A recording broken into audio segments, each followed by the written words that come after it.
Primer domingo del mes de julio. Nos acercamos cada vez más a los calores, pero todavía en el mes de julio el Evangelio que nos presenta hoy la Iglesia es un Evangelio en el que el Señor está actuando y está enviando a sus discípulos para que vayan a predicar precisamente el reino de Dios, el reino de los cielos.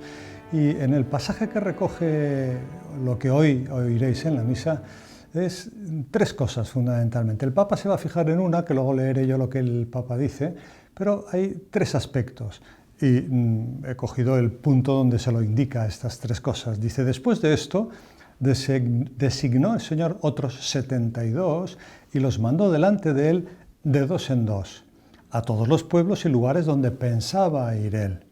Y les decía, segunda cosa, la mies es abundante y los obreros pocos. Rogad, pues, al dueño de la mies que envíe obreros a su mies.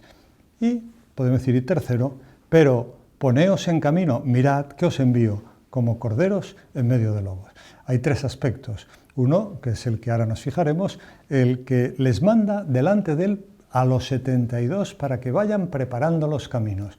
Este es el punto en el que el Papa se ha fijado. Te leo lo que ha escrito él en una homilía que dio en julio, comentando este pasaje, por supuesto. Jesús, dice Papa Francisco, no quiere obrar solo, vino a traer al mundo el amor de Dios y quiere difundirlo con el estilo de comunión. Van juntos, no cada uno por un lado, sino cada uno por un lado, pero aquí por lo menos como de dos en dos. Otras veces en una iglesia pues hay 3 sacerdotes, 4, otras veces hay uno solo, pero bien que lo lamenta el propio sacerdote que tiene que a lo mejor atender a muchísimas personas. Esto también es una llamada a que las personas que puedan estar pensando, chicos jóvenes que quieran ser sacerdotes, que profundicen en esa idea que es muy importante para extender el reino de Dios en el cielo, en la tierra.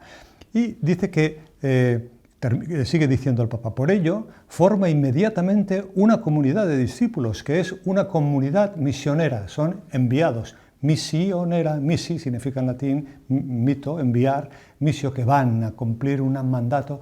Fíjate, no es una asociación de gente que quiera decir cosas y tal, sino es el Señor quien los manda.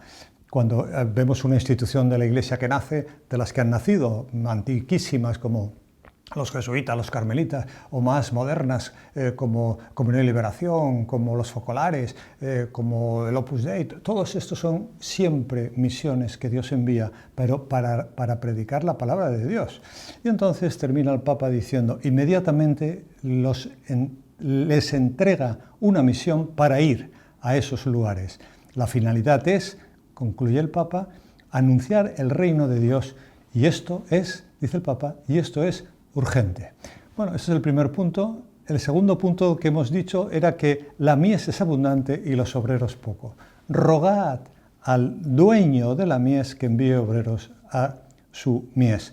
El dueño de la mies es Dios, el mundo es esa mies donde la gente está necesitada de la palabra de Dios y por eso se necesitan personas que transmitan, que sean altavoces, no inventores, sino altavoces de esa palabra de Dios. Y el tercer punto, poneos en camino, mirad que os envío como corderos en medio de lobos. Este es importante, a veces ser sacerdote, predicar la palabra de Dios, o no siendo sacerdote, hablar de Dios, probablemente hay veces un rechazo, hay como mordidas de lobos, ¿no? Aquí dice corderos en medio de lobos. Uno tiene que ser buena persona, tiene que a veces pasarlo mal, porque los lobos tienen grandes dientes y el cordero lo único que tiene es patas para correr, ¿para qué os quiero?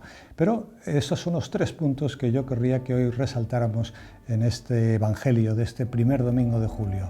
Que el Señor quiere que seamos fraternales, que nos unamos para predicar la palabra de Dios. En segundo lugar, que la mies es abundante, pero los obreros son pocos. El dueño de la mies es Él, es Dios el dueño del mundo. No son enviados por superiores de órdenes o de lo que tú quieras, sino que son enviados por Dios directamente a esa predicación del Evangelio. Y en tercer lugar, no tener miedo a los lobos, porque el que está con nosotros es, como se dice también, el Señor esté con vosotros y con vuestro espíritu.